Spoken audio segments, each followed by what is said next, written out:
So welcome back, everybody. So we are going to have our second session, which is the panel discussion with three monastics on the topic of the wisdom of acceptance.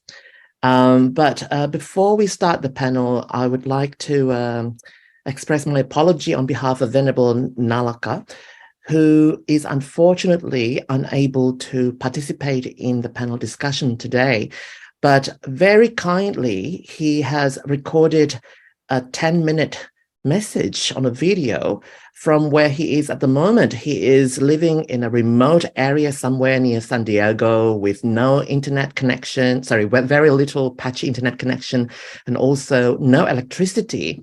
And he has kindly made the video for us. So perhaps we can show the video first, and then after that, we can have the discussion afterwards, if that's okay with everybody. Yeah. And afterwards, I'm going to put Venerable Jayasara and Venerable Panyavara's bios into the chats. All right. Okay. Can you all see the video? Mm-hmm. Yes. All right. And let's start.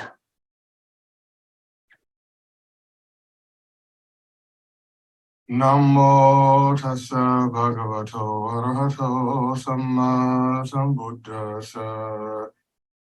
Namo tassa bhagavato arahato samma sambuddhassa. Namo tassa bhagavato arahato samma sambuddhassa.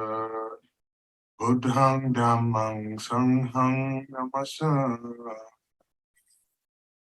Greetings, Assembly. This is Bhikkhu Nalaka, aka Brother Diamond. And I am recording this from New Land, close to San Diego in San Diego County. This temple will be called in Vietnamese Phung Xuân. Phung Xuân was the name of Master Thich Nhat Hanh, one of his early monastic names. And as many of you know, we monastics have a few names. Sometimes we change our name when we take higher ordination. And when you change lineages, you receive a new name. And so this space will be dedicated to early Buddhism and a synthesis of the wisdom of Master Thich Nhat Hanh. I'm sending this video because, as you can see, things are being built up from the ground. This is a Home Depot shed, and it will have insulation and drywall starting tomorrow, as well as my little humble kuti, a 10 by 12 structure, where I won't be able to join the session from tomorrow. And so I'm sending this so that my presence will be at least participating for a few minutes in the form of a video instead of live. Unfortunately, I can't be there in person, but as soon as possible, I would like to participate in person because the energy of in-person dynamics is greater than virtual spaces. But this is better than not having an event at all. The pandemic has changed our behavior. That's something that we have all had to accept. So on the topic of acceptance, I was thinking about the two key words, the wisdom of acceptance. We don't truly accept anything unless there's wisdom.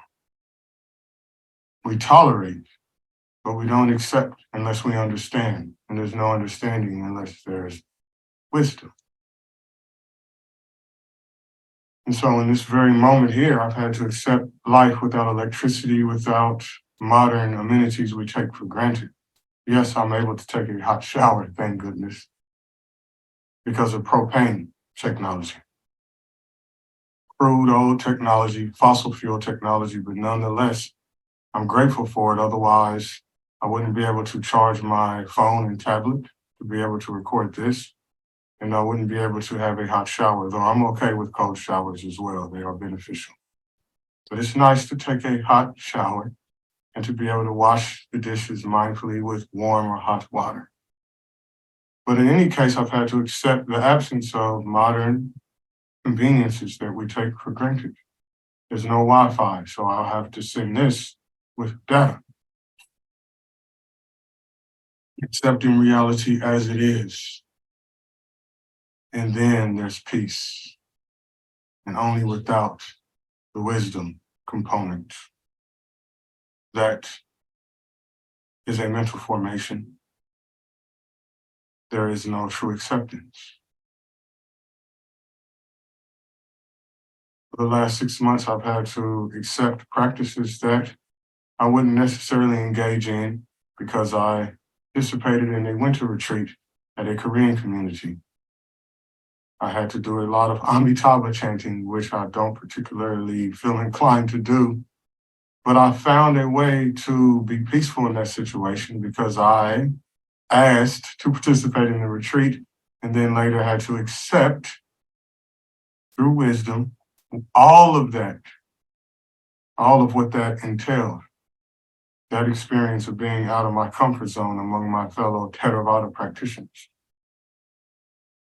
But as a result of that experience, I've learned to accept all of what is entailed in each given moment, which is always more than we plan on experiencing. Now, nowadays, we're hearing about the LGBTQ movement and transgenderism, which many politicians around the world are against. And this is just another example of the absence of wisdom and thus no acceptance. Now, anyone who understands human behavior, not even through mindfulness, but through education, knows that all of us exist on a spectrum we call behavior. And on the spectrum, there's behavior that we consider more feminine or more masculine. Both concepts, of course, produce concepts. And there's no one who is totally masculine or totally feminine. And at a certain level, a person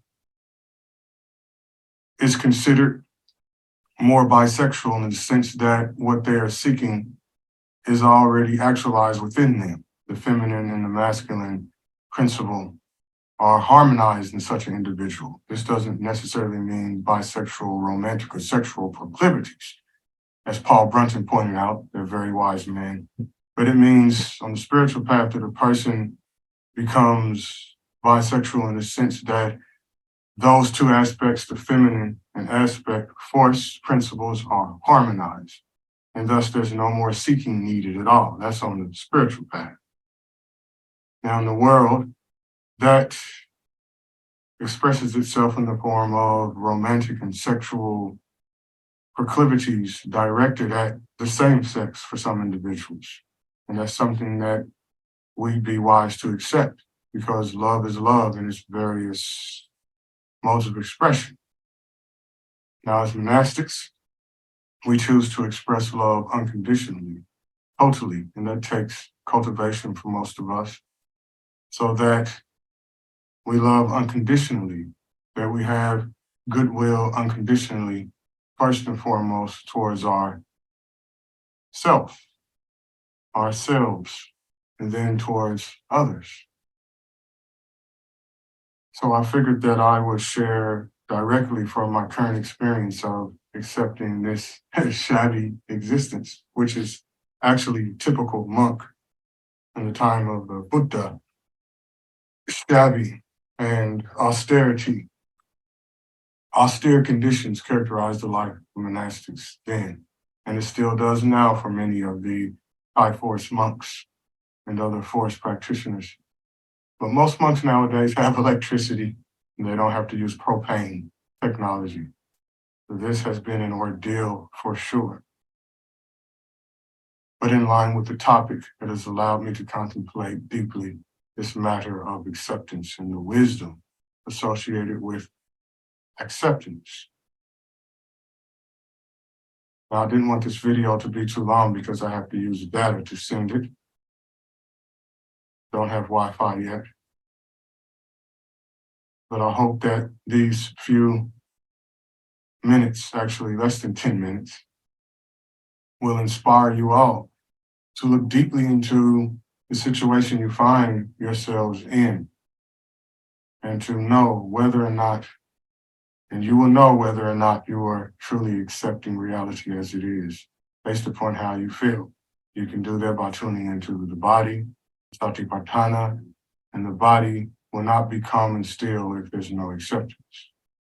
It's been very cold and abnormally wet, as many of you who have been following world news know here in California. Lots of rain, lots of cold mornings. In fact, it's almost April now, and it's still in the upper 30s and low 40s in Southern California. That's bizarre. And I don't have heat.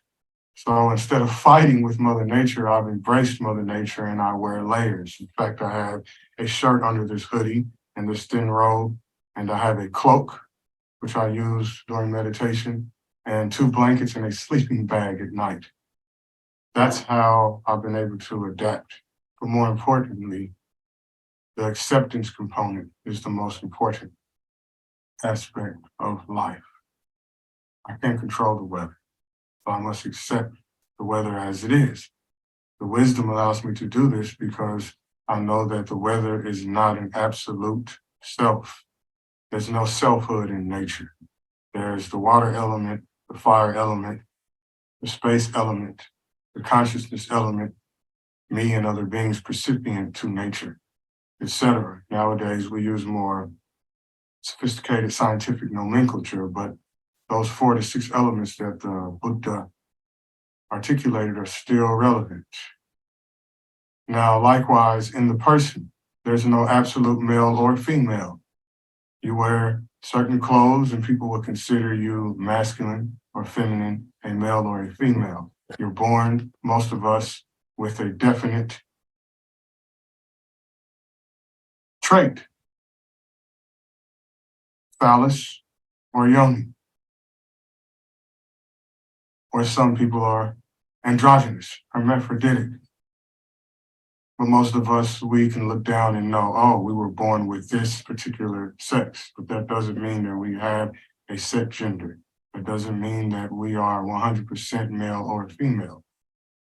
In the world in which we live, things are much more nuanced than that.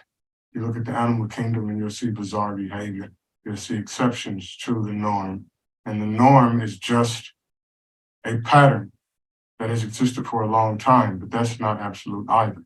Things can change, things will change. So if we can accept the reality that things are always changing, then we will have no problem changing our mindset, adapting to new nomenclature, new vocabulary, adapting to new ways of expression, the way people dress and speak, because that is happening now. We have the rollout of various forms of AI, LLM, language learning models, music making models. Google, Microsoft, OpenAI, and we'll have to eventually accept that, lest we become vexed, perplexed, overly stressed out, and as a result, that entails the doom of humanity.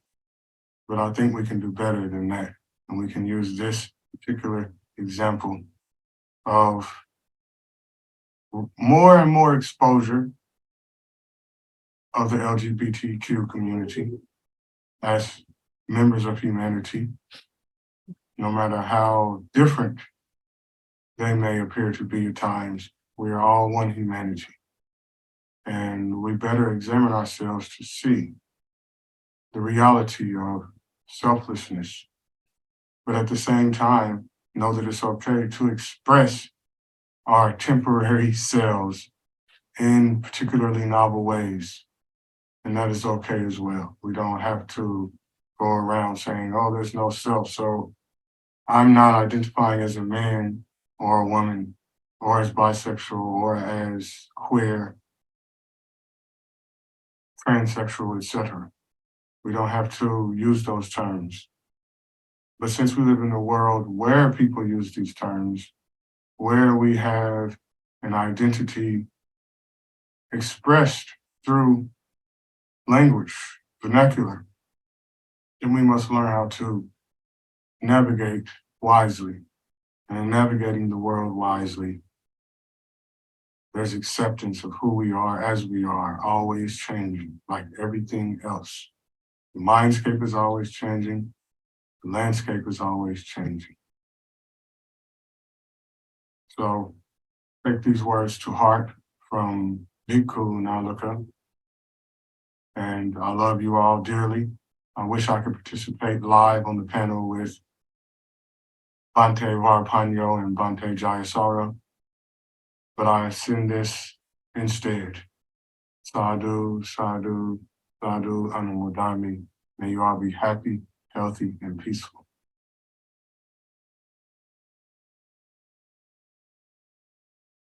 So, thank you, Venerable Nalaka, who can't be here today. I must say that I was really grateful for him to have put the effort together into creating that video for us. Do you agree, Tina? Yeah.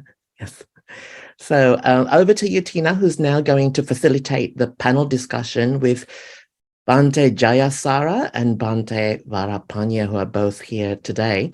And very surprisingly and kindly, there's going to be a third speaker later on who is going to replace Venerable Nalaka. And he is Bhante J Atulo, but he's residing in Sri Lanka at the moment, so it'll be about 4 o'clock in the morning today. So he will join us only in the last 30 minutes of the session later on. So over to you, Tina, and thank you, Bhante Jayasara and Bhante Gunaratana, for being here today. Thank you so much, Sincere, and I echo that. Thank you, Bhantes, plural, for being here with us today. This session is quite an interesting session, and we have until 12 noon in Australia that time. So we've got some time to discuss about the wisdom of acceptance. And we've already heard a little bit today already. And so the next stage, I'm going to invite Venerables to each give a short opening about the topic, whatever you wish to discuss about. And then following from that, we will have a panel discussion where we will draw questions from the audience, and I'll facilitate that as well. So if anyone has any questions, we've got some excellent teachers here, so don't miss this opportunity. Pop the questions into the chat and I'll be able to facilitate that session then. So firstly, I would like to invite Bhante Jayasara to start off with your opening about the topic on the wisdom of acceptance. Thank you. So we have to accept that we lost one of our Bhantes. This is the nature of anicca. As I was watching Bhante, I had much mudita arise in his wonderful ascetic state of a little kuti and no electricity and using gas. It's been a little while since I've been able to do that. So this wonderful, as he said, practice of acceptance. So this is a very interesting topic. It's a very good topic. And it's a topic that's very, very, very hard for most people to accept. Right? Because when we come into the world,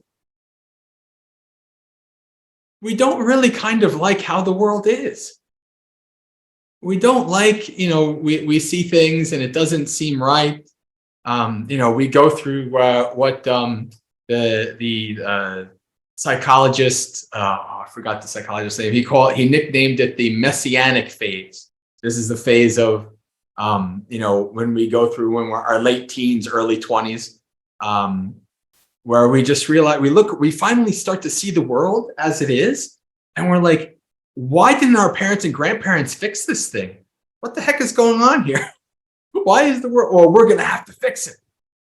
I remember those days. I was in full messianic phase for a number of years. But what we understand, what this realizes when we start to understand the teachings of the Buddha,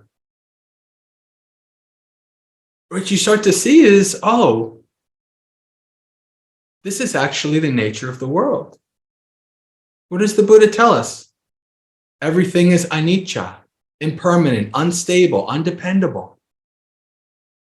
Everything when clung to is dukkha. And everything is not self. So go to the second part. Everything when clung to is dukkha. It's not that the world, that the nature of things, right, is the problem per se. The problem is how our relationship to that and how we cling to it. We grow up and we have expectations of how things should be. And when they're not, we don't like it. You can see this quite clearly. Recently, I've been spending time with family, and I've seen that I have a little 3-year-old niece and a 5-year-old nephew. And you can see this so clearly in children. Children were my career. I was Child Protective Services before I was a monk. And you see so clearly and how when they want something to be a certain way, and when they don't get their way, when it's otherwise, they scream and they yell, and you have to just let them yell it out. And eventually there comes this acceptance.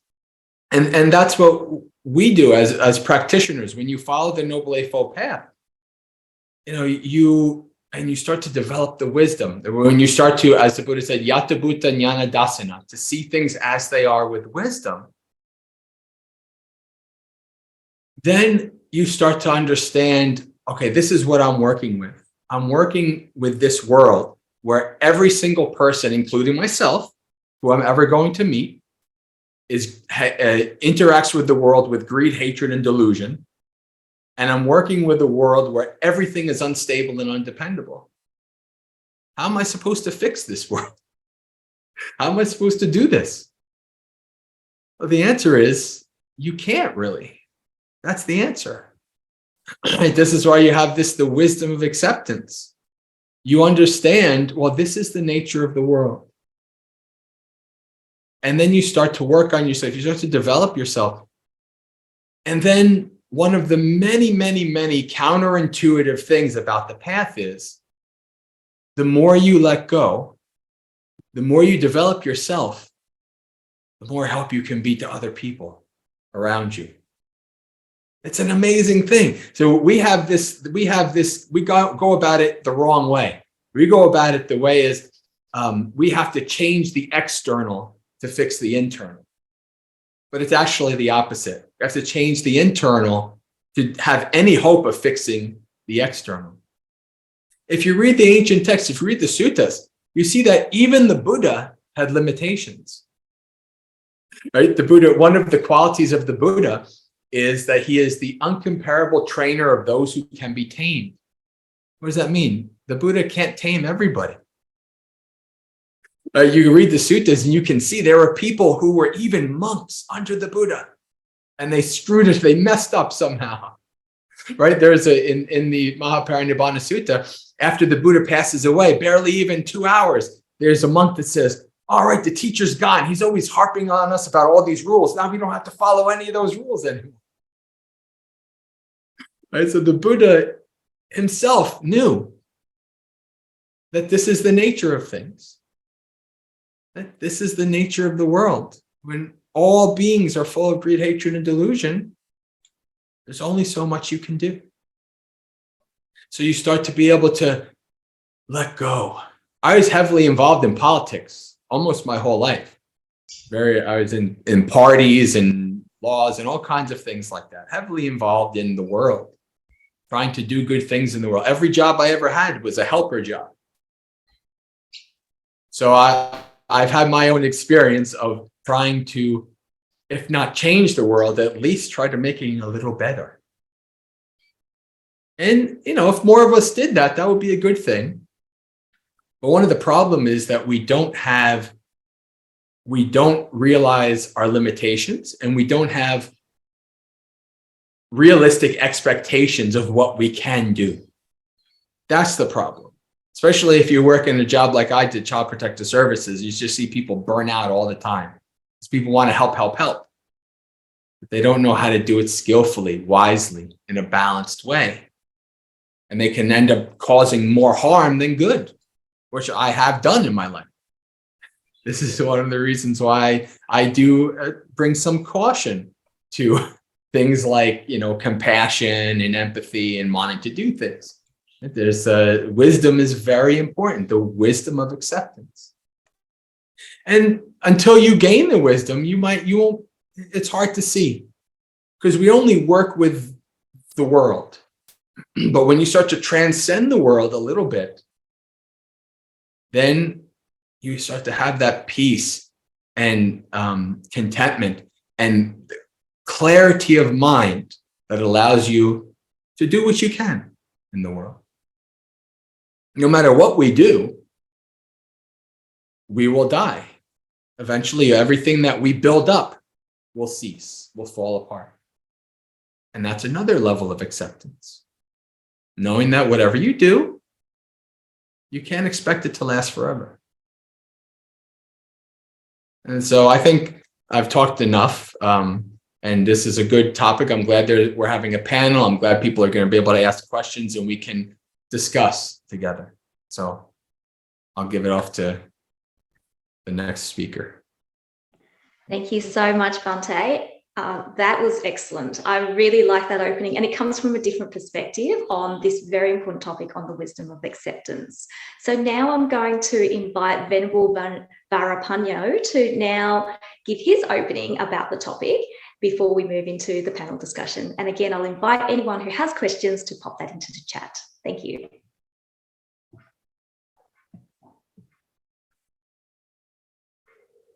Okay, so thank you so much, Venerable Jayasara, for your talk, and also to the Metta Center for organizing this and inviting me, and also a lot of appreciation for all the practitioners that are here gathering. I didn't prepare much because I felt that for me, acceptance is doesn't rely on any preparation. And I find myself getting the most enjoyment and the most nourishment from acceptance really as a practice that's very alive in this present moment, in this lived experience. And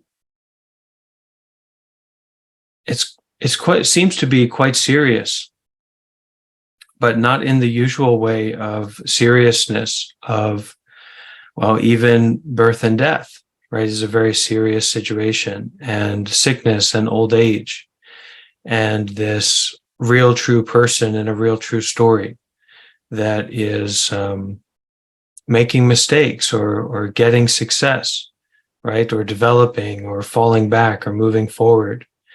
But that this acceptance, it kind of cuts through all of that. The wisdom of acceptance is that it doesn't matter what the conditions are that are currently arising, that anicca, anatta, dukkha is real, is a truth, is a mark of reality, and that these self-fixations are not marks of reality. In fact, they are kind of obfuscations of the truth of what's happening right now. And for me, there's a disconnect between my habitual way of being and seeing myself and seeing the world, which also includes my life as a monk and my life as a practitioner and someone who's healing and growing and wants to develop. And then this aliveness of acceptance here and now. This practice of acceptance, this wisdom of acceptance that cuts through all that.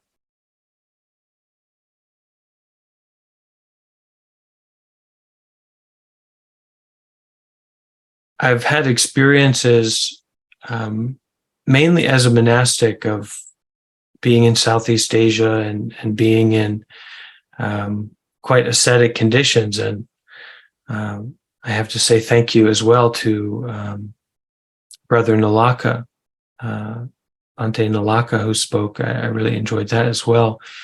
And that in these conditions of life that come up, I can remember a certain time when I was following my teacher, and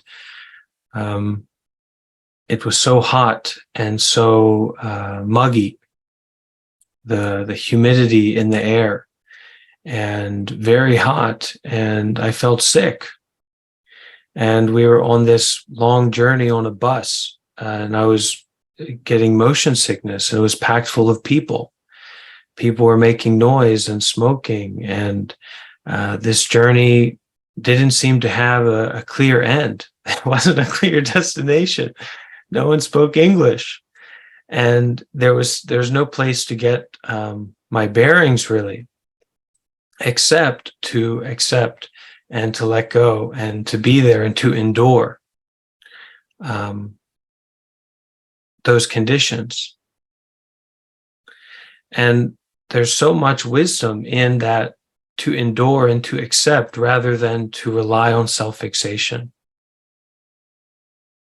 to rely on that person who wants to gain and wants to kind of stay on that one side of these 8 winds of life, right? Praise, blame, gain, loss, all of this nonsense that we're, at least I can't speak for everyone here, but I'm so often involved with this one way or another. I'm gaining something, I'm losing something, I'm trying to gain something, I'm upset because I'm losing something.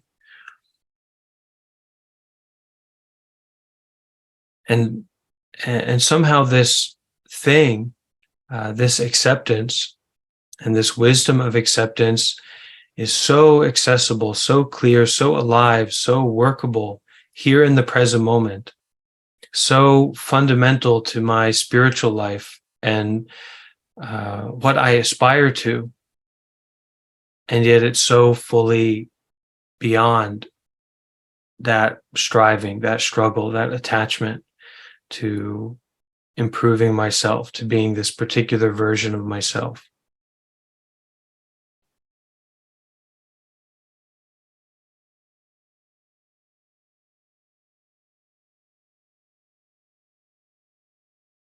In the West, I think a lot of people never get to touch or connect with this renunciate tradition, this ascetic tradition. We can say a monk, but actually it's going back to the time of the Buddha, when the monks that were there before the Buddhist monks came about.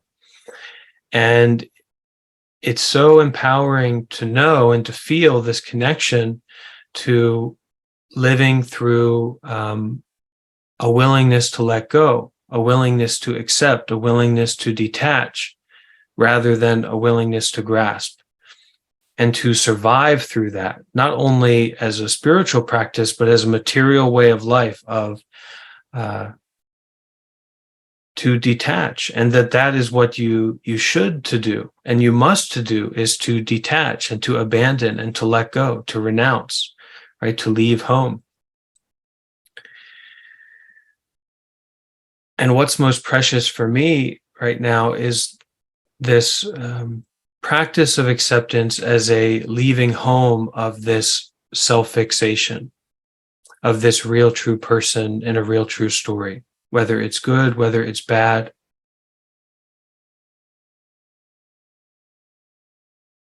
But just to leave home, to leave this narrative, this judgment about the present moment, mental and physical phenomena, this entanglement with these experiences that come up, and just to enter.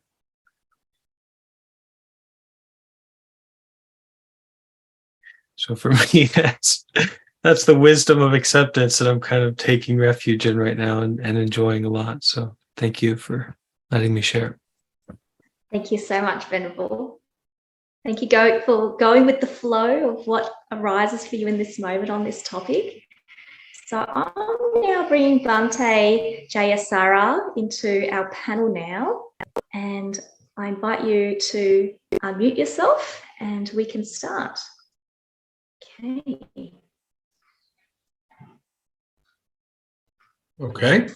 All right, so now thank you for your opening. So now we are going to move into the panel discussion. We have some questions already from the audience, and I invite other questions to come up on the chat, and we can have this very interactive session with some amazing venerables here today. So firstly, let's start with a question that was asked earlier in the convention, but has come up again for us. And the question is, do you have any advice for letting go and moving on from past negative experiences or traumas, and in particular for forgiving people? And I don't mind who wishes to answer this question first, but we will give all panelists the opportunity to answer these questions. Thank you. Okay, so this is a hard one, right? So one of the things that we should understand is there is a kind of shallow, unwise letting go. Right? We think we're actually letting go, but we're really not. And oftentimes it's kind of a way of trying to push something away. Like, oh, I'm just letting all of this go. I'm forgiving it. But really in your mind, you're not. You're trying to almost force it. But when it comes to things like trauma, when it comes to things like really strong, experiences that we've had in life, there's a process that needs to happen. Right? Most people, we kind of repress and suppress because we don't know how to process things that happen to us, trauma.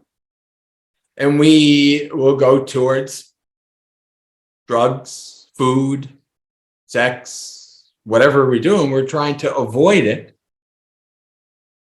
And this is kind of normal for somebody who doesn't know what else to do. This is a survival mechanism. This is what we do. And then years later, it comes back to the point where we can't avoid it anymore. We have to face it.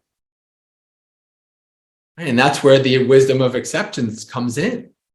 Right? And also to have the courage to face these things that we don't want to face.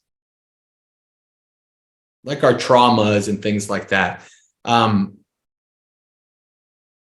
also the courage to be okay with that it might be a long process. It's okay. This is a very important thing to deal with our traumas, to deal with our mental health stuff, to deal with our proclivities and habits and tendencies and anxieties and all of these things. We need lots of, compassion and metta for ourselves to be able to have the courage to face these things and also to do what we need to do to process them, to seek help even. Right? Maybe this is something that you might need to see a therapist for, right? Some kind of therapeutic intervention. And if you're a Buddhist person, you can have a therapist and a teacher. That's a pretty good, combination to have to work through your trauma. Now, this is something so when trauma, the reason why trauma keeps coming up in the mind, even though you're trying to repress it, is because your mind is saying, hey, we need to do something about this. We need to work on this. But we don't know how to do it, so we just drown it out. But a practitioner, we can say, okay, well, let me investigate this. Let me understand this. Let me face this with courage. Let me seek help. And then over time, you can work through the process and you get to the point where you're able to let it go, to be okay with it. And it loses any power that it had over you, goes away. And you just skillfully integrate it into part of who you are. And especially if you've been wronged or you have some kind of trauma, somebody's harmed you, for a little bit, you kind of take on the role of victim. And that's okay. You are a victim. You need to use that to process it. But then eventually you let it go. Eventually you take it, you integrate it into you. This has happened to me. Maybe I can help others. Like I said, I was Child Protective Services. The overwhelming number of people who were CPS workers, who were drug and alcohol abuse counselors, they were all people who kind of went through that experience. Rape counselors, all these things. People who went through that experience, they processed it skillfully, and then they used that experience to help others. Right? That's kind of like the end goal in that. Right? It doesn't become a weight. It becomes part of what makes you a better person and part of what you can help others with. And being able to forgive also is part of that process. When you really look at it, forgiveness is something that's all on your end. You can forgive at any time if you really want to, but you have to go through that process to be able to do it. You have to, get to the point where you've let go of so much of the weight. You've come to that point of peace, and it's easier to forgive them. It's easier to say, you know what? Okay, I forgive this person. They harmed me. I'm moving on. Right? I'm not dragging this heavy weight around anymore. I'm letting go. And that takes time. Forgiveness is about you. And forgiveness is about you. Even maybe you did something wrong and you feel like you want to apologize and 20 years later or whatever, but that person's dead or you don't know them anymore, and so you can't actually do it. But you can still, in your own mind, you can forgive, you can let go, because it's a letting go. And it's okay if you can't let go. I can't let go of this person harmed me, I can't stand this. It's okay, you're not a bad person. You're pretty normal in that case, right? You're not a bad Buddhist. You're not failing. You just have to work through the process. You just have to, practice and work through the process. And eventually you'll be able to let go. Eventually you'll be able to forgive. And that will be more to your benefit than to anybody else's benefit. But sometimes people are also waiting for that forgiveness as well. And if you're able to give that forgiveness, that can be of benefit to other people. Thank you, Bhante Jayasara. Now over to you, Bhante Varapanyo. If there was anything you wish to add or a different perspective on this question, we'd love to hear from you. Sure, thank you, Bhante.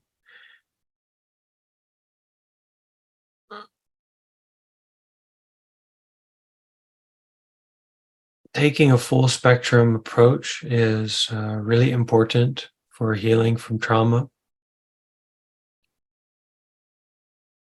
And I like the expression that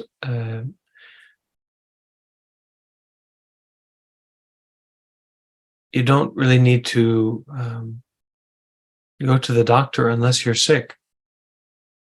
But recognizing that you're sick, you have more responsibility. What I have found is one of the very best medicines is to stop. To develop a relationship with the mind that stops. For me, this is just like a superpower. And as a younger person, that, who didn't find really this perspective until I was 20. It's still in its developing stages, this relationship with the mind that stops. But as a monastic, there's a lot of supporting structures to enable me to develop that relationship.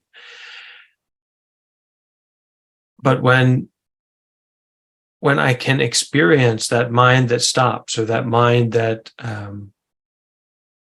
isn't entangled, even though I'm aware of the kind of larger situation that I'm in. I look at it in that way very often, that larger situation. There is a stopping. There is a present moment, we can say. There is a compassion, a healing, a gentleness, a softness. There's a preciousness, even in the midst of being the most victimized person in the world. Wow, to see the stars, just that moment. The same way, if there's a lot of victims, there's a lot of perpetrators, right? And you're the worst person in the world. You've made the worst mistakes, so you couldn't imagine. And yet, just that moment to stop. And there's a real empowerment and a real healing that goes along with that stopping. And there's also a community aspect that comes into play. And I think that a lot of people that have traumas and difficulties, we do need community, ideally with high level people, high level monk, high level, I oftentimes tell people because, I guess they see me as a monk. And so they consider, if I have an issue, I go to another monk or a meditation retreat or something. But look, if you can get me in a room with, the best psychologist in New York, hey, sign me up, please, let's arrange it. I'd love to, because it's wonderful to have these relationships with people who are skillful. And so I also think that's a part of that full spectrum approach, whether that is in the Buddhist community or a therapist or a volunteering organization, but just to be around good people, I have found is very healing, and it's quick. It just, I kind of made the decision to go and stay with my teacher again and go and see another teacher as well, rather than taking on like a position of a teacher myself so much. And I know I have a lot of faith that, wow, to go and see my teacher and to see someone who really has that powerful relationship with the mind that stops, the heart that stops, the complicatedness that stops, really is so refreshing right away. And so I take refuge in that, and I encourage other people to know that you can also take refuge in that. Okay, thank you. Thank you. And perhaps related to that, both of what Venerables have said is, this question, hi Venerables, in moments of non-acceptance, whether it's gross, such as rejection of an event, or subtle, such as repression of a certain underlying emotion or emotional pattern, how do we cultivate to use those moments to cultivate wisdom of acceptance?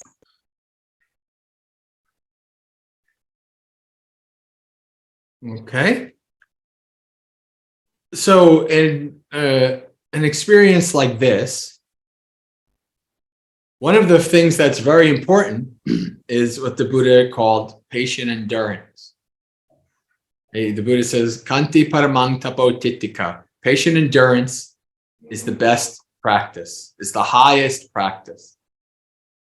And so sometimes when we have these kind of experiences, we have to be able to be with them, even when we don't want to. That's what patient endurance is, right? The Buddha says that my disciples endure hot, cold, rain, flies, insults, etc. This is the ability to hang with something that might be unpleasant, so that we can investigate it, we can understand it, right? We can apply satipatthana, as Bhante Nalika said, right? It's apply satipatthana, our investigation, our mindfulness to this.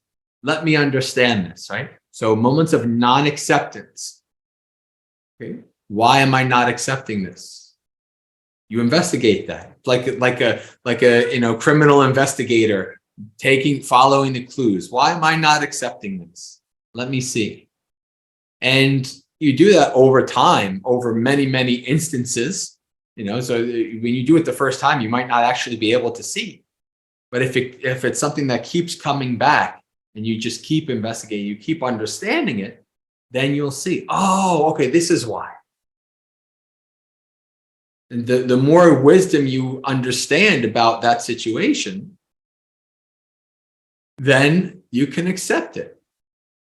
Then you can see. But you have to, this is what, using mindfulness is for.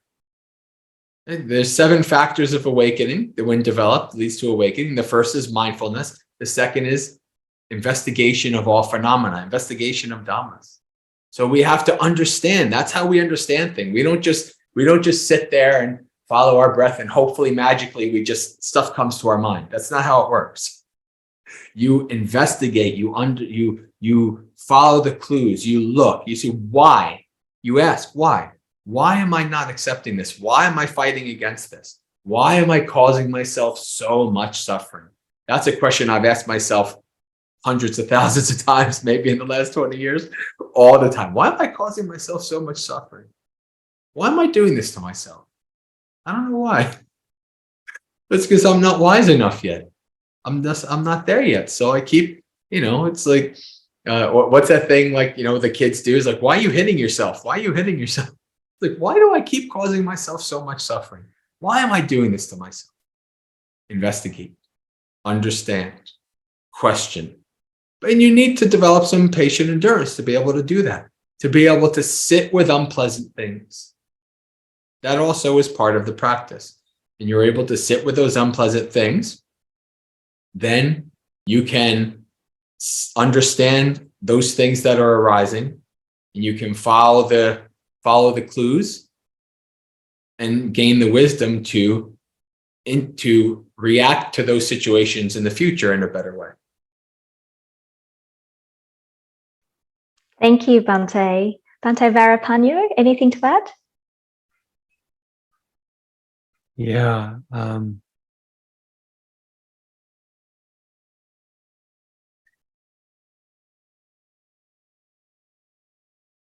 I don't know. Well, of course, in the West, we don't have a Buddhist culture, a Buddhist upbringing. And also, we don't have a society that, and in America specifically, that's where I grew up, where virtuous people are really represented or kind of supported to speak words to power. It's just not normal. There's celebrities, and that's about it. Or wealthy people. So I think especially for people coming from that kind of background, the notion of precepts can be very difficult. And for all of us, the following of our precepts is difficult. You, as a monk, you have more difficulty, not less, with all the precepts. So I think it's quite a workable practice that, from my understanding, to endure actually has greater merit than from following our precepts. So, of course, you should do your very best to follow the precepts, right? This is the overall skillful living, kind of the full spectrum approach.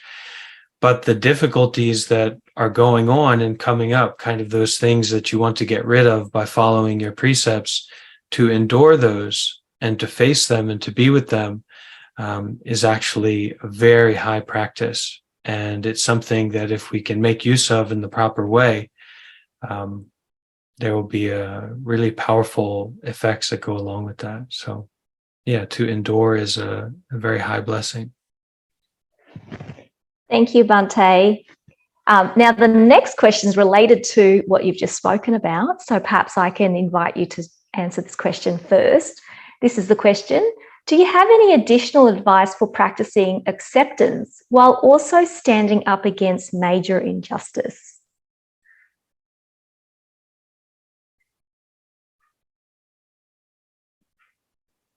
Well, you have to have community and stability and simplicity. And once again, it's that mind that's willing to stop. If we can stop, there's so much we can do. But if we are unwilling to stop, then what we do is very limited, because we aren't able to use the power of stopping, which everything is going to come to an end, you know. So having the community and the simplicity and the stability, it's kind of, if you want to build something big, you need to have a solid foundation. And that's always going to be the limiting factor, is your foundation. So if you want to, do large scale social action, which is very possible, you have to have a solid foundation, not just for yourself, but also a community that's working together to build a solid foundation. Then you have to be ready to be creative. And, we have to be creative with how we approach the present moment situation, because otherwise we just fall into our habitual way of seeing things. And that normal way of doing things, the societal way of doing things, is not really going to work for most reactions to injustice, right? The injustice is based in the societal powers. So you're not going to get rid of that injustice through the societal way.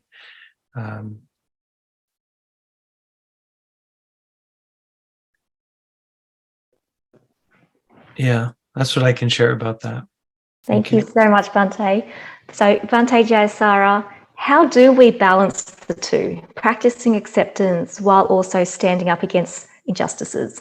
And particularly in terms of the theme that we have, which is the wisdom of acceptance, how do we bring that wisdom in to know the difference between the two in each situation? Thank you.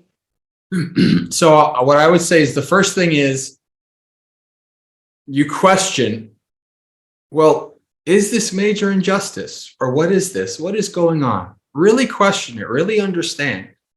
This goes back to our perceptions of things, right? Whatever we have the perception, we get cut off in traffic, and we have the perception that this person like woke up that day and said, oh, that person, I know that person, I'm going to cut them off and do something bad to me. But actually, should I be angry about this? Or is this just some random person that just, cut me off? I'm never going to see them again.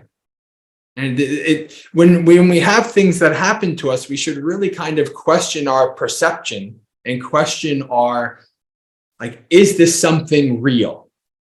Right? And of course, some of us, of course it's real. No, but trust me, you question it, and what this will allow you to do is to understand it at a deeper level.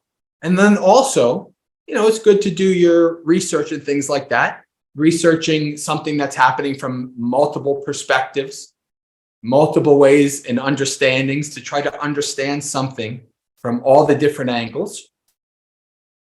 And then the acceptance comes in with having realistic expectations for what you can do about the situation. If the acceptance is not necessarily, well, I'm just going to accept it and I'm not going to do anything about it. No, there's some times where this is something that should be changed. We should do something about it. But the problem is that we often go about it in a very unskillful, unwise way that doesn't really lead to much anything good coming from it. That's one of the biggest issues, right? If you look at history, if you're a huge student of history like I am, I love history since I was very young. What you see often is this cycle of bad king. Bad king is revolution. People take over. The people who took over because of the bad king become the next bad king, right? It's this cycle. What does the Buddha say? Hatred is never appeased by hatred. Only by non-hatred is hatred appeased. That's what the Buddha is pointing out there. That we try to engage in the world in ways that are actually not that skillful, not that wise. So when we do see something like a major injustice, or even a minor one, like a lot of us are so focused on like either national or global that we neglect local. Like that's a huge issue. The wisdom of the East is actually focusing on the local, and then the rest will take care of itself going up. But we think of top down instead of bottom up. So when we see something, we stop, we question, we investigate, we mindfully try to understand this thing. What does that do? That keeps us from acting impulsively. That keeps us from acting out of anger. The Buddha says that literally nothing good comes out of anger ever, period. And I know that goes against a lot of what you see today on all sides of it. Stay angry, stay angry. Why? They want you to stay angry because they know that's how they got you. They're going to show you the next thing to make you angry so you can type a post, you can go out on the street. They want you to stay angry. The Buddha has asked, is there anything that the Buddhas approve of killing? The Buddha says yes. Buddhas approve of the killing of anger with the honeyed crest and poison root. What does that simile mean? Anger can feel really wonderful. You feel like, like the Hulk, like that comic book character. Yeah, I'm going to go bust some skulls, punch some Nazis, and do all kinds of, I'm going against the. But that is actually, that's a trap, because under that is poison. It's poison. So we never want to act out of anger. That anger might be pointing us towards something that we need to do. But what we should do is back up, question, investigate, be mindful. And then once all that subsides and we're left with mindfulness, then we can actually try to see what is good. Right? The Buddha equates having strong emotions to somebody trying to see their reflection in a pool of water, but it's boiling, or it's full of moss, or it's raining. You can't see your reflection. So the Buddha says, you don't know what's good for you. You don't know what's good for others, or for both. So it's better to be mindful, to have clarity. Then you can actually see options. Then you can see skillful ways of doing things. This is much wiser. The Buddha, as I'll end this question with the simile of the mirror. The Buddha is talking to his son, Rahula, and he says, before you perform an action, anybody who wants to do any kind of social work, fighting injustice, this is simile of the mirror is something you should always have in the back of your mind. We reflect, before I do this action, body, speech, mind. Will this be for my benefit and the benefit of others, or for my harm and the harm of others? If you think it will lead to harm, don't do it. If you think it will lead to benefit, then do it. But as they say, this is not literally a Buddhist phrase because it doesn't quite fit actual Buddhism, but the phrase, the road to hell is paved with good intention, has truth in this world. This is why the Buddha asks us to go beyond just our intentions, because we might have good intentions, but we might cause lots of harm. So the second thing is, the Buddha says to Rahula, while you are performing an action, is this leading to my benefit and the benefit of others, or my harm and the harm of others? If it's leading to harm, stop. Your intentions going into it might have been great, but you're recognizing you're actually doing more harm than good, so you stop. And then after you do this, did this lead to my benefit and the benefit of others, or my harm and the harm of others? That's kind of not good. Maybe I'll try something better next time. Right? So if you're always reflecting in such a way, then you're guaranteed to be doing, standing up against social injustice and trying to change things in a much more wise, skillful, better way than impulsive, emotional reaction. So that's my answer to that. Thank you.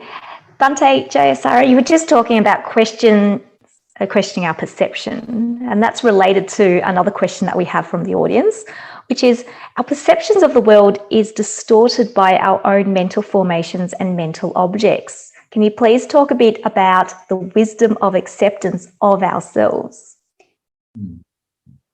Well, this is an important thing. When you're a practitioner, when you've meditated for a while, what you start to see is that you can never just automatically trust any of your perceptions. Your perception is actually quite faulty.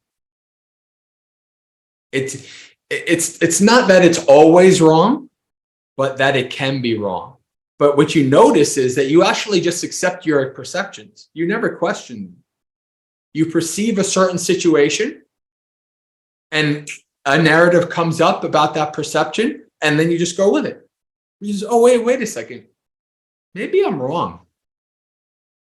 I'm pretty convinced that if you were able to see two people talking, and if you were to look into their minds, their perception of the conversation they're both having is that they're having two separate conversations. I'm pretty convinced of that from my own practice, my own wisdom, and looking at my mind and dealing with other people. And so this is the important thing, right? This is to understand that we should always question our perceptions. That's the first thing. Always question. Is this perception accurate or not? It's distorted. Of course it is, because we're deluded. We don't see things clearly. We're going around with glasses that are really foggy. And so we can't really see things clearly. And so what happens is this wisdom of acceptance of ourselves. Well, guess what? The acceptance of yourself is the acceptance of everybody. When you realize that you're deluded and you can accept that, well, guess what? Everybody you meet is deluded. So why am I judging so much? Why am I being so harsh? Why am I harsh on myself? The more metta, the more goodwill that you develop for yourself, the more you have for others. I was one of those people in my early 20s. I can remember it's humans are a virus on the planet. I hate people. It'd be better if we all just died. Reason being is I hated myself. I realized that I hated myself. And guess what? I hated everybody. I hated all of you too. I hated everybody. But then as I started to accept that, okay, well, I'm a fallible being. I'm not perfect. But I can try to be better. Trying to accept that, have good compassion, have goodwill for myself. That's one of the hardest things. When I do my guided meditation, metta, I always start with self. I start out with, we should have metta for the person we might have the most agitation towards, the most judgment towards, maybe even hatred towards. That person is ourselves. When we're able to kind of accept ourselves in just the complete mess that we are, and we all are. I'm convinced that nobody really knows what they're doing. There might be some arahants in the world. Maybe they know what they're doing. But everybody else has no idea what they're doing. We really don't. We're just trying our best. And so you reflect on that. I do that to myself all the time. It's like Bhante Gunaratana said, following the monastic rules, you end up, even if you become a man, all the rules, sometimes you end up breaking a rule.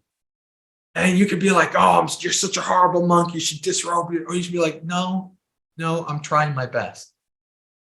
Right? I'm doing my best. I'm sincere. I look into my mind. I'm sincere. I'm practicing. I'm going to fail. It's okay. That's why the Buddha calls these all training rules. The precepts are training rules. The monastic code are training rules. It's training you to become a better person. So you develop that, you accept that. Okay. And so sometimes I mess up. I break a rule and I say, well, Jayasara, you're just not there yet. It's okay. Keep practicing. Keep going. Forgive yourself. No problem. Of course, that you can take that a bit too far.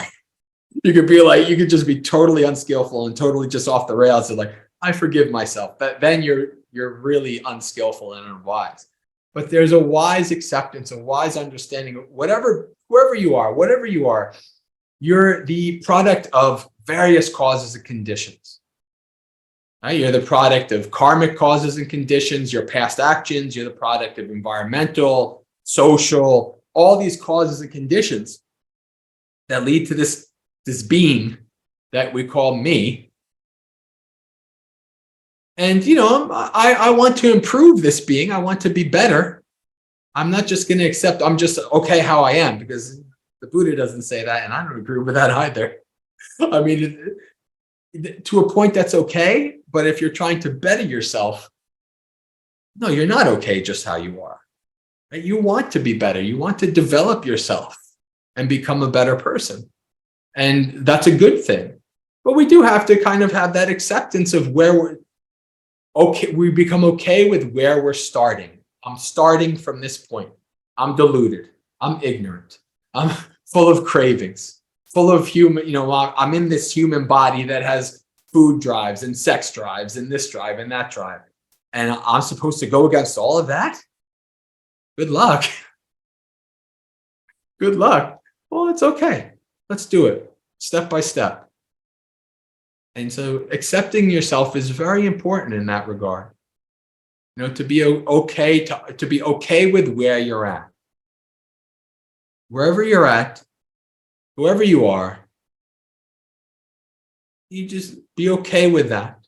And then try to better yourself from that point.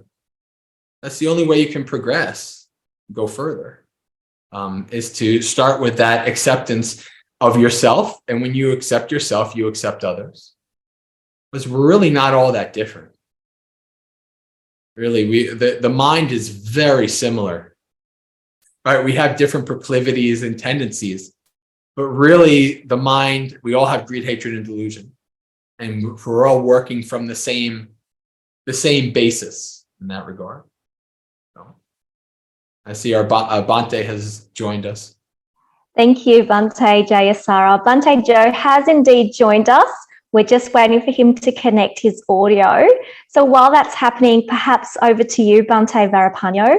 I think this topic of the wisdom of accepting ourselves is a really good one. So for those who do struggle with finding acceptance for themselves, especially the very self-critical, fault-finding mind, any tips to help with that? Yeah, I think that in accepting, there is a natural stopping. So if we can accept the conditions, we are easy to stop.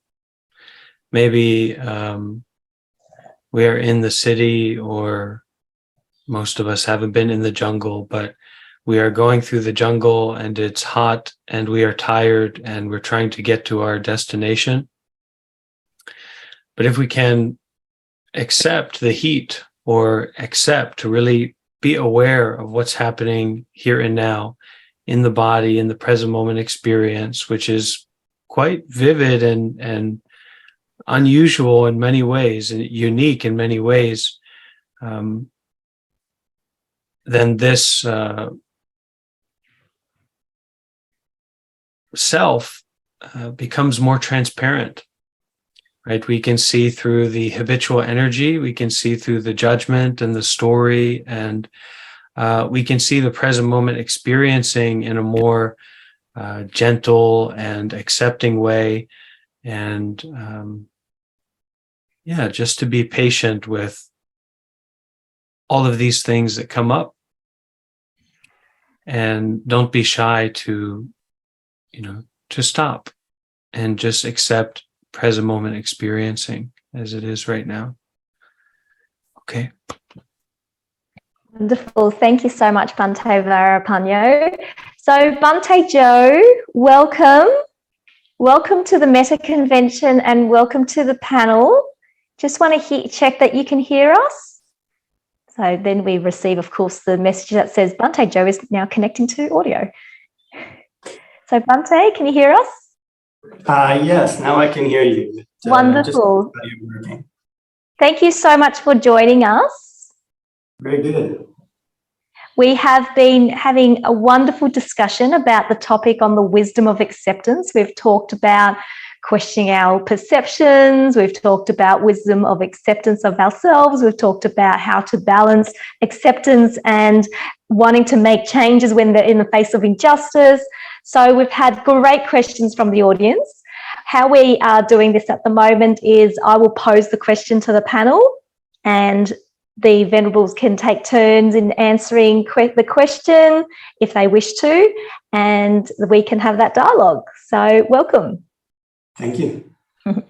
Now, we were just talking as well about earlier how to know whether to just accept something or whether to do something, especially in the light of what we perceive as injustice. So we've got a related question to pose to the panel, which is, I was wondering about how to balance acceptance with right effort, accepting things as they are, but also not being content with your progress. Thank you. And I'd like to pose that question perhaps first to Bhante J, because I think you touched on this in what you've talked about earlier in relation to another question. So how is it that we can balance and use right effort with accepting things, but also not being content with your progress? So being content with your progress, this is an interesting thing, because it is, until the Buddha encourages us not to be content with our progress until we're done, until the job is done, right? So there is this kind of pressure to have the zeal to do right effort until the job is done. But the Buddha also talks about finding a balance, like the simile of the Bhante Sona, the simile of the lute, right? Finding your balance of practice, right? Finding the balance of right effort. There is such a thing as practicing too hard, right? There is such a thing, because you burn yourself out, and then then you quit. I'm done with this meditation thing. I'm done with this Buddhist thing. This is too much work, and you go away. But this is where I think the simile of the lute is so wonderful. You have Bhante Sona, he's my kind of monk. He's practicing lots of walking meditation, and he's being very ascetic, and he's like, his feet are bleeding, and he's like, of the Buddha's disciples who really practice really strongly and zealously, I'm one of them, but I'm not getting anywhere. Why don't I just disrobe and go back to the lay life and enjoy my family's riches? And then the Buddha comes up to him and he says, Sona, when you were a layperson, were you skilled at playing the vina, which is an ancient Indian instrument, and stringed instrument? And Sona says, yes, I was. The Buddha says, when you were tuning your vina and the string was too lax, was it in tune and playable? No, Bhante. When you were tuning and the string was too tight, was it in tune and playable? No, Bhante. And I like to add, as somebody who's a lifelong guitar player, if you've ever tightened a string too tight and it breaks and almost takes your eye out, that's a good lesson of knowing when things are too tight. So no, Bhante, too tight. And then the Buddha says, when the string was just right, in tune, was it in tune and playable? Yes, Bhante. So the Buddha says, just like that, find your balance, pick up your theme, and practice. So the Buddha is pointing us towards, there is a balance that needs to be found. If you are going through, if you are starting the practice, sometimes you will go too little, sometimes you will go overboard. You will do too much, and you will hurt yourself, like I have multiple times, thankfully temporarily. And I realized, oh, that was too much. Right? So being able to have that balance of consistent effort without too little, without being too lazy, because the Buddha doesn't approve of laziness, or too strong where your string breaks and you quit. Right? Finding that balance is so important with right effort. Right? And this also allows us to, you accept, like, okay, well, I'm not there yet. I've had an interesting, the last couple of years, I've had an interesting kind of experience in that in my early days, like even before I was a monk, I was very zealous, and I was like, I'm going for awakening in this very life, and I'm getting there, and I'm getting there. But the funny thing about the practice is the more wisdom you have, the more ignorant you realize you are. Like if you haven't really done much meditation, you have no clue how ignorant you are. You have no clue the depths of your ignorance. But as you start to become more wise, you start to realize, oh man, this stuff goes really deep. Holy moly. And then you realize, okay, well, I don't know if I'm going to become awakened in this life, but what I do know is I need to practice the Noble Eightfold Path, and I'll get there. Right? So then I just focus on, am I doing the path? Am I practicing the path in a skillful way? And wherever my progress is, I don't care about my progress. If I'm like looking for the next insight, the next experience that will happen, then I'm actually sabotaging myself. I'm making things worse. But if I'm just consistently day to day, I'm going to follow, am I following the Noble Eightfold Path? How am I doing with right effort? How am I doing with right action? How am I doing with right mindfulness? And I'm just following that, just doing that path. Eventually, you'll get there. Don't become too content with where you are, but don't get too self-critical about it either. Just keep following the Noble Eightfold Path. You will get there. Days or lives. Thank you, Bhante. Very inspiring and very practical tips as well. Bhante Joe, would you have anything you would like to add to this topic on balancing acceptance with right effort? Sure, Tina. I think basically the Venerable had spoken very well about it. And so the only thing that I might add to that is that the Venerable had spoken about the need to balance the effort. And one of the ways that we can judge whether our effort is too high or too low is basically whether or not our defilements are increasing or decreasing. So there is this kind of very practical aspect to meditation or to trying to advance in Buddhism, in which one can't necessarily pre-plan or come up with a schema beforehand. So there was this, from the secular world, I used to like to read history, and Deng Xiaoping in China, when they were reformatting the Chinese economy, he had this phrase for how to do it. He said, it's like crossing the river by feeling the stones. So in other words, we can't plan, I'm going to step on this rock, I'm going to step on that rock, and I'm going to have this particular percentage of effort and this particular percentage of relaxation. It's something that one tends to have to see step by step. If one approaches practice in this way, it can become more obvious when one is exerting oneself too much or when one is being too lazy. So I think that's all I have to add. The Venerable had done quite a good job. Thank you, Bhante. Bhante Gunaratana, anything you'd like to add as well? No, I think that's good from both Venerables. Thank you. Thank you. I always like in panels when someone dittos the others. That's fine too. Thank you. So the next that we've got is a question on impermanence. And the question, and I don't mind who wishes to answer this first. So the question is, I'd love to know how radical impermanence can help you find joy when letting go of things, people, habits, etc. when letting go.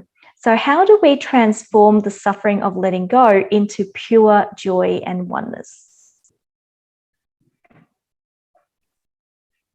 So over to the panel. Anyone feel inspired to answer this question?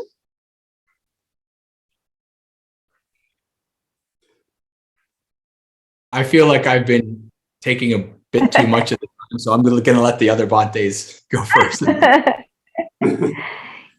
Well, can I invite Bhante Joe, noting that you are the newly entering panelist. So can I invite you to provide an answer to this question?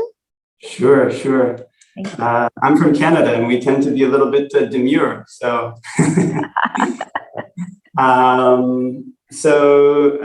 yes, a good question. So the contemplation of impermanence is something that matures. It's a perception topic in our mind. So if a person, for example, is trying far too hard to say maintain a particular event or relationship or something like this in their life, then if they are able to contemplate impermanence and that perception helps them to let it go a little bit, then that can bring them peace and joy. And to a certain extent, like the Venerables were talking about, or like the Venerable was talking about, there's a time when it's skillful to try to hold things together and to try to put forth effort to maintain things. But then there's actually a tipping point where if we try to maintain it too much, or if we try to keep something together that's meant to fall apart too much, then it starts to tip into causing us quite a lot of suffering. The inputs that we're getting are not giving enough outputs. They're not giving enough happiness outputs to us. So in this case, if one just contemplates impermanence enough to realize this is something I should let go, this kind of, this situation or this job or my attempts to change the world in whatever way are not working out, it's going too far, I should let it go. This is one thing. That can bring happiness to the mind because actually one's hanging on to it is unskillful. So this is at one level. But at another level, the deeper levels of contemplating impermanence in the Buddhist teachings is that these things are, this contemplation is meant to mature in the mind. So that actually this contemplation it's a type of dukkha patipada. It's not the type of contemplation that's necessarily going to bring a lot of happiness every step on the way. It's said to be something that's unpleasant to contemplate, kind of suffering and these various types of things. So when one contemplates these things, it can bring up a feeling of dispassion, this kind of, I have no ability to control this, but this is not necessarily something that will bring joy right away. In trying to mature this contemplation, there can be this aspect of suffering to it. So the joy or happiness that comes from this contemplation is when one allows it to mature, one keeps going with it and applying it in different ways to the extent that one actually feels quite dispassionate to the world, or one may have a significant break towards the things in the world. So this is when this can bring more joy in a stronger sense. There are these very significant events in the Buddhist teachings. But some of them, especially the contemplation of impermanence or these wisdom topics, they sometimes require going through suffering in order to develop their fruits. So the joy that comes in this case is something that comes if one gains a significant result from one's practice. One will realize that for oneself. And the results that flow from that, the dispassion that one has that flows from that, will be something that brings joy. Thank you, Bhante J. Excellent answer for the question. We do have another question that's related to what you were talking about. But before I get to that, can I invite the other panelists if they have anything they wish to add to that? Yeah.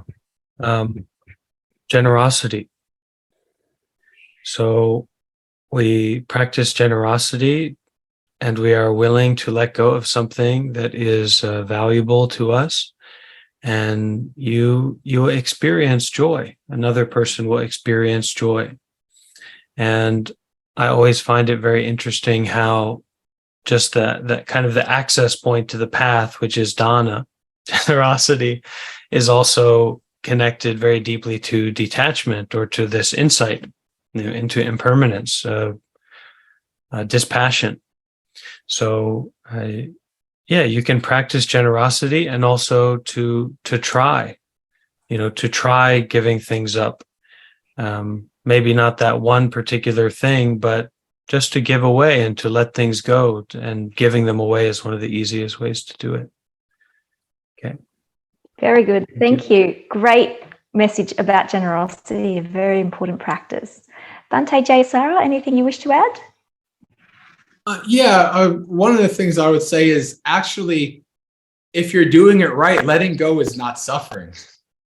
Like letting go that comes from the path, like from the practice, from wisdom, it's just a natural thing. The Buddha talks about, there's a wonderful sutta called sand castles, where the Buddha talks about this concept, this thing called nibbida, right? A disenchantment that somebody develops.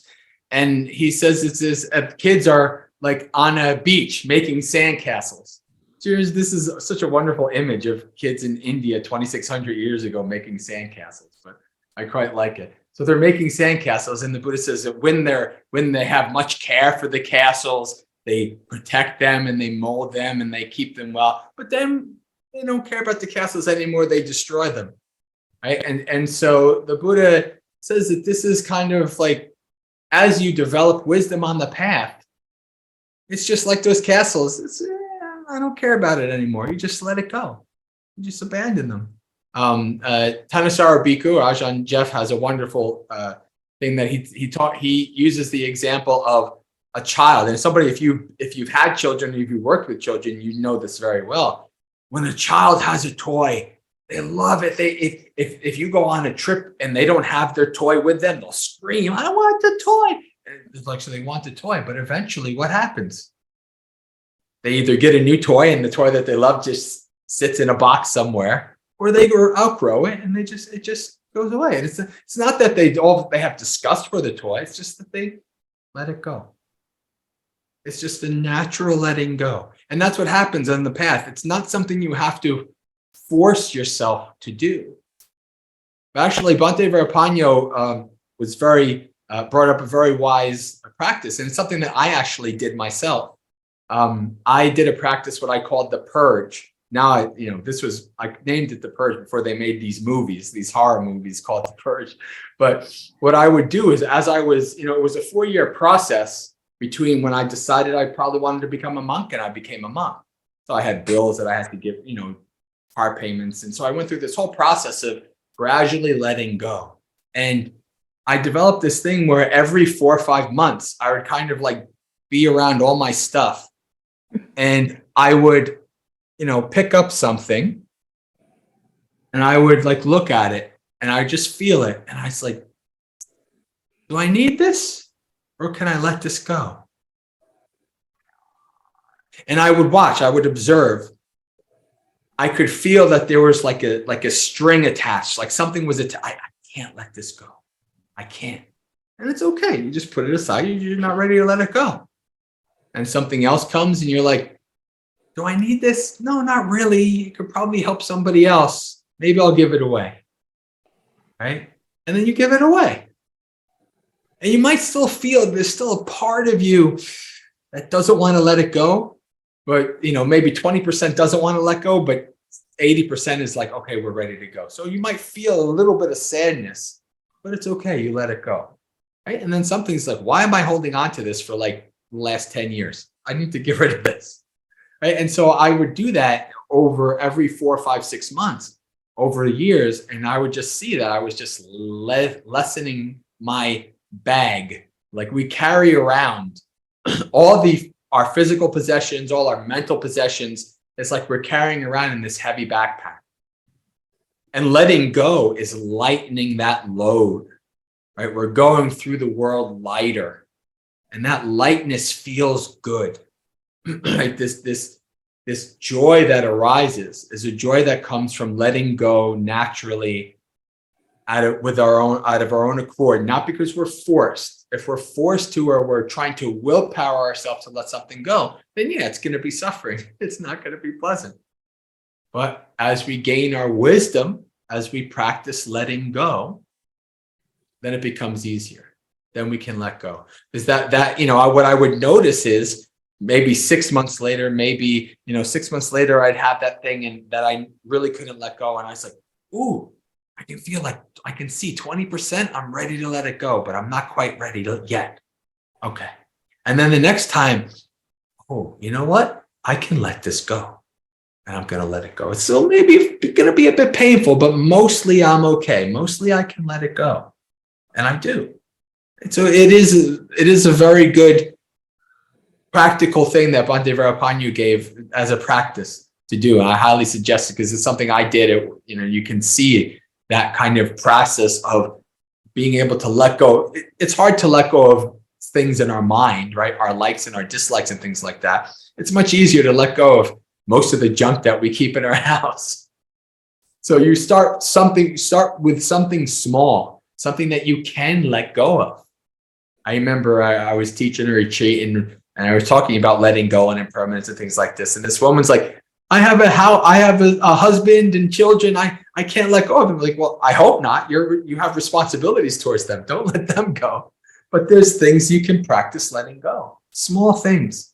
right? Practicing letting go is a very good practice. Thank you. Yes, I Bhante. just wanted to, I wanted to add one thing, and it's the elephant in the room, especially with a lot of Western, seemingly Western people here, is that, you take refuge in the Buddha, the Dharma, and the Sangha. And in the modern world, maybe the Sangha is a little bit more sexist than would be ideal, right? We have a lot of racist, ableist, sexist, all these kinds of things, but still that reality is there. So, for me, letting go of my job and my relationships and my housing and my, making an income or something like this, well, yeah, actually I tried it before I ordained as joined the Sangha, this kind of renouncing and letting go in a major way, before I joined the Sangha. And it is very scary and it is very suffering. But when you take refuge in a community, right, when you develop some faith, you go in the direction of being a Buddhist, there's a lot of the foundation of Buddhism is the full spectrum supporting structure for letting go and giving up all those things that are not necessary for nibbana, for liberation. So taking refuge in the Sangha is very important to be able to let go fully. Excellent answers. Thank you all so much for that really good discussion about letting go. We do have some time left, so I'm going to ask the next questions, which is a combination of some questions that have come up from two different people, so I hope you don't mind. One is about how do we accept ourselves and let go of remorse? But also someone has asked, can I flip the question of the acceptance of self? How about the acceptance of truth of not self? So if I can first invite Bhante J, because the person who asked the question about accepting yourselves has named you. So if we could please have your answer to this. Thank you.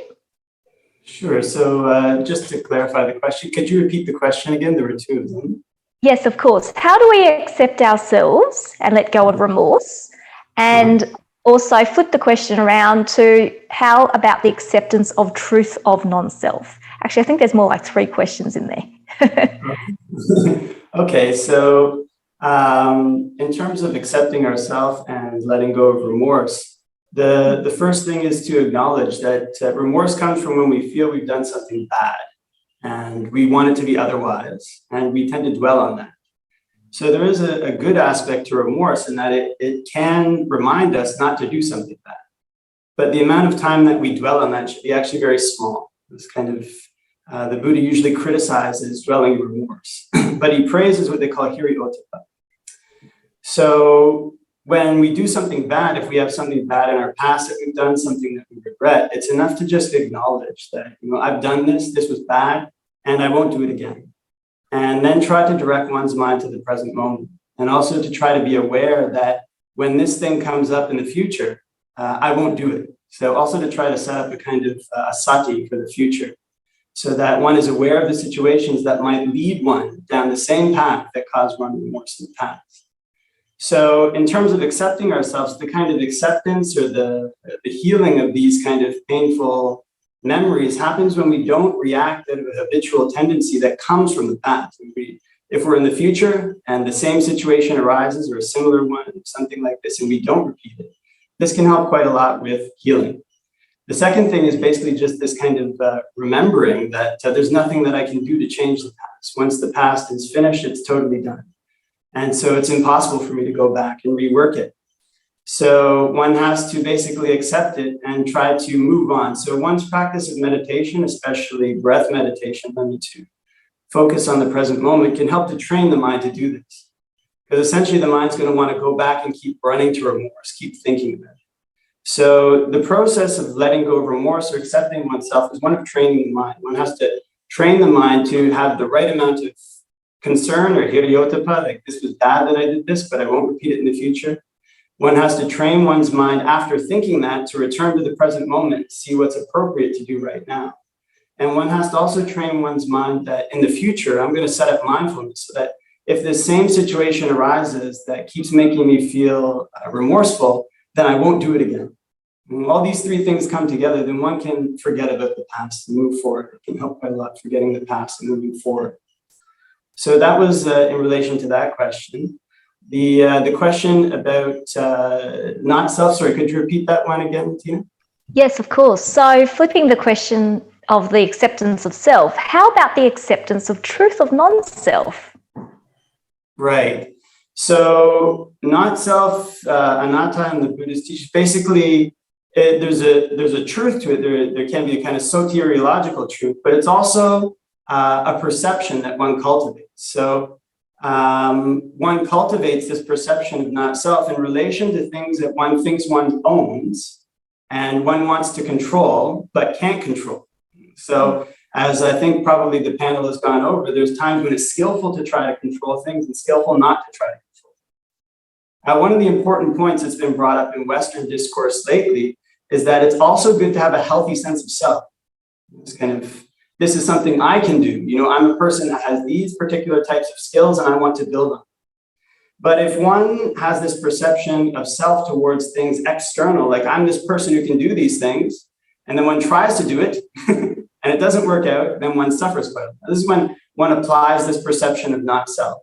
But this perception of not self, like the perception of impermanence, is something that can go quite deep. It's something that can go all the way to awakening, basically, as far as the Buddha teaches. It's again one of these wisdom topics that one has to keep applying in all the various parts of one's life to let it mature.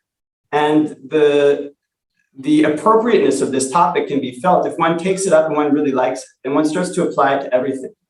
And of course, then again, as with the last question, if one has significant breakthroughs in one's practice, then this is when this will bring quite a lot of joy. So there's joy along the way in the path, and then there's more stable types of joy that come from these things. But again, this would mirror the other topic in that the kind of acceptance or happiness that would come from a practice like this would have elements of effort along the way, would have elements of suffering attached to it, and trying to let go of the things that one is trying to control. Thank you, Bhante J. Very comprehensive answer to a number of questions that's been asked, so thank you. Due to time constraints, and I do have a few questions here, maybe for the next part, I'll just ask the question and perhaps just one person to answer it. So Bhante Varapanyo, the next question I'd like to address to you. So the question is, wondering about how you balance yourself along the path. How do you know if it's too much effort or not enough? How do you keep yourself in the middle on the edge of progress?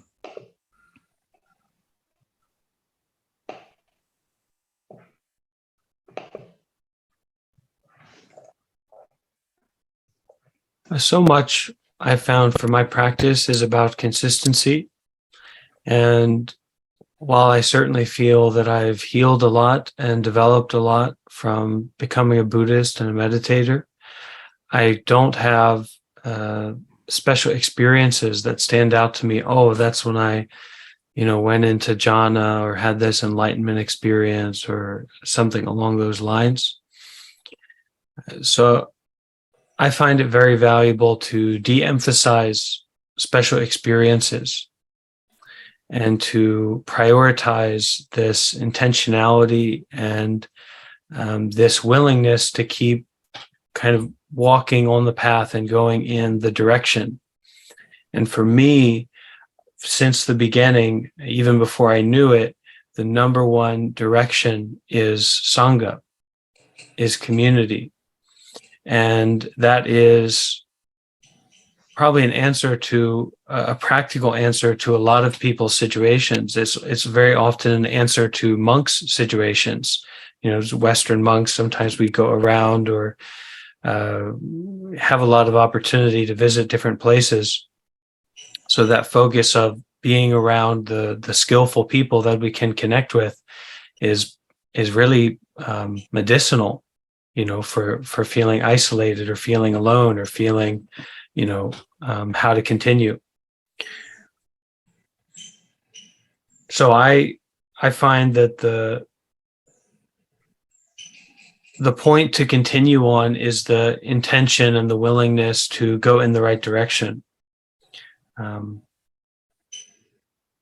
that has a lot to do with to accept the present moment experience and to not be shy about that and how visceral that is and how alive that is. You know, we don't need to wait for some trauma or travesty. You know, anyone could die at any moment. That's the reality to enter into this profundity of acceptance, right? Because when it comes to death or some calamity, you won't even have, you know, it's not up to you if you accept it or not. You're going to have to kind of go along. But this wisdom of acceptance can really enter into a transformational experience without going anywhere or doing anything. But there's also the broader point of going in the right direction consistently. And that acceptance is not about a particular experience or a particular aspect of yourself, but it's the wisdom itself that's expressing in that acceptance. And people who are more experienced in that, more developed in that, and the community that's built around that, so nourishing, so supportive to continue. Fantastic. Thank you so much, Bhante Varapanyo. Bhante Jayasara, our final question is to you, which is, how do you let go of emotional baggage from work so you don't bring them home with you? Particularly, I'm asking this question to you because of what you said earlier in terms of your child protection work that you did previously. Thank you. So one of the most important things to do is to understand the difference between sympathy and empathy. Most people kind of put these together. They think they're the same thing, but actually they're not. So sympathy is more related to somebody is suffering and you've experienced that suffering and you're kind of down there with them, right? You're sympathizing with their suffering. Empathy is recognizing that somebody is suffering, but not being down in there with them. Like the Buddha uses the example of being in the mud. Somebody who's in the mud cannot help somebody else out of the mud, right? So if you're doing some kind of job where your job is to help other people, you can't be in the mud with them, right? No matter how much you feel like you want to empathize, you want to be with them. And if your job is to help them in some way, being down in the mud crying with them is not going to help them, right? So you have to be able to kind of have that separation. Right? You know, this person's suffering is not your suffering. You have enough suffering. The Buddha says that there are two kinds of fools in the world. The first is the person who does not take on a responsibility that is theirs. And the second is a person who takes on a responsibility that is not theirs. Right? So their suffering is not your responsibility. Whoever it is, even if it's not your job, you're caregiving for somebody, their suffering is not your responsibility. You have to be able to understand that, to reflect on that. It's like, and then you reflect on, okay, so how am I going to be the best? How can I best help them? Keep reminding yourself that over and over and over and over again. How can I best help them? By being in the mud with them or being more empathetic, but distant, and so that I can do my job. So that I can actually help them. You have to understand that people's reactions are also their own. Right? Whatever they feel, to like whatever truth or whatever you have to tell them, whatever their response is, their response. Right? You can try to help them to better understand, but you can't carry that response. You can't take that response with you. If you do, you're just suffering. That's why anybody who's in some kind of caregiver role, people burn out. People last only a couple years, if that. And it's like, I can't handle this because there's no balance in being able to let it go. And the last thing is, if you have family at home, if you have children at home, what service are you doing to your own family in your own life if your mind is totally wrapped up in the suffering of all the other people that it's your job to help in some way? right? How am I, what's good service? How am I doing a good thing for my own family by, dumping all that baggage on them, or by repressing it and becoming an alcoholic and, treating my family bad, or coming home and yelling at my spouse because I need to yell at the world, but I can't figure out how to let this go. So I'm going to yell. So, this is one of those things. You reflect on that. How is this impacting my own life? As the Buddha says, one should not sacrifice one's own welfare for the sake of another, no matter how great. Knowing what is good, one should do what is good. So the Buddha is very clear that you have to take care of yourself. And you read the suttas, it's always about yourself and others. You don't sacrifice others for the sake of yourself, and you don't sacrifice yourself for the sake of others. It's always both. So how are you going to be the best person you can for that job, right? So how are you going to be the best person you can for your family, right? For the people around you, right? And of course, it's not easy, because especially if you're dealing with, Chris actually sent a question, but it went direct. So I know exactly what his career is. So if he could talk to me by email later. When you're dealing with a job, that's really kind of seeing some of the darker, harder parts of humanity that most people don't have to deal with, it's a lot. And so you have to try to figure out that balance of being able to let work stay at work, and so that I can be fully present with family, with my friends, and not let the suffering of the world be too much. And so I just also like to say, I'm very happy about this. I wish more Buddhist organizations around the world would do things like this and invite the global Sangha. Bhante Gunaratana says community is so important. And we're in such a wonderful time in history that people from all over the world can come together to talk Dhamma. So I'm very happy to have been invited to be a part of this, and that this was even put into place. Oh, thank you. Thank you so much, Bhante. And thank you to all of our panelists. What an excellent panel discussion we've had today. And for those who have sent questions and we weren't able to get to it, I do apologise, but we still have more sessions to come. So feel free to pop them into the chat box. I'm told also that some people had sent questions direct to certain people, which I then didn't see. So if you could pop them into the chat to everyone or send it to me directly, I'm happy to facilitate those questions in the next session.